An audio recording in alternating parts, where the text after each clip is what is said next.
কোরিয়াতে বসবাসরত বাংলাদেশিরা আরও কীভাবে বড় অবদান রাখতে পারেন এবং এদেশ থেকে আরও বেশি স্কিল আনস্কিল ওয়ার্কার কোরিয়ায় যেতে পারেন সেই বিষয়গুলো আমরা আলোচনায় এনেছি।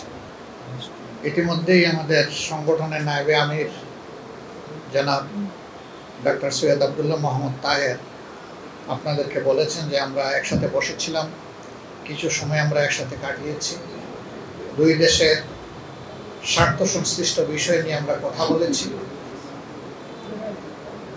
পাশাপাশি আগামীতে আমাদের এই দুই দেশের সম্পর্ককে আরও কীভাবে একটা চমৎকার পর্যায়ে নিয়ে যাওয়া যায় সেই বিষয়ে আমাদের অভিব্যক্তি উভয়ই আমরা ব্যক্ত করেছি। একই সাথে সম্প্রতি যে গণ অভ্যুত্থান হয়েছে এবং একটি কর্তৃত্ববাদী সরকারের বিরুদ্ধে এদেশের গণমানুষের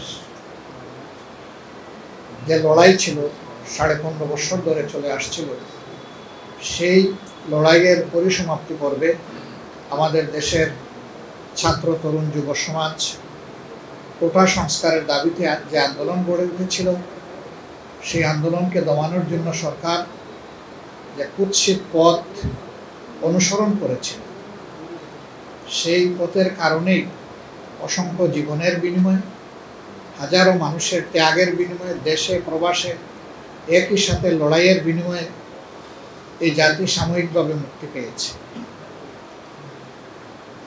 এই পর্বে বাংলাদেশ কিভাবে সামনে দেশের জনগণের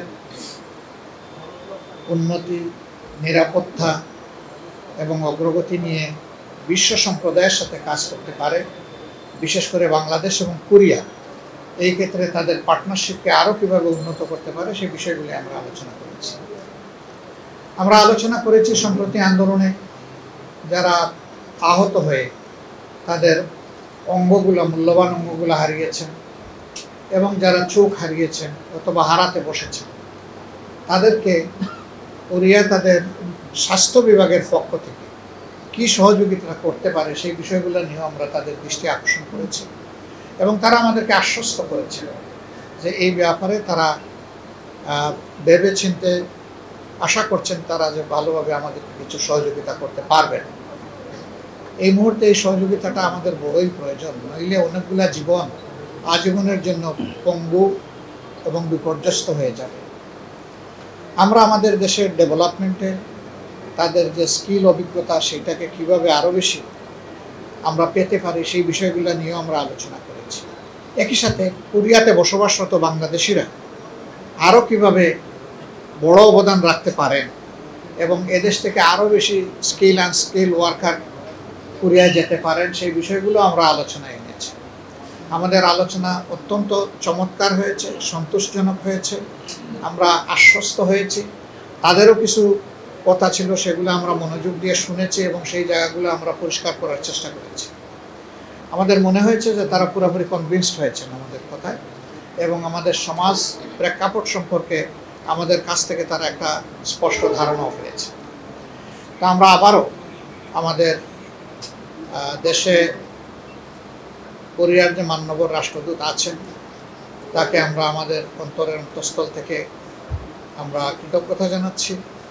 15.5 বৎসর আমাদের উপর তাণ্ডব চলার পরে এই অফিস খুলে বসেছি আমরা মাত্র 2 মাস।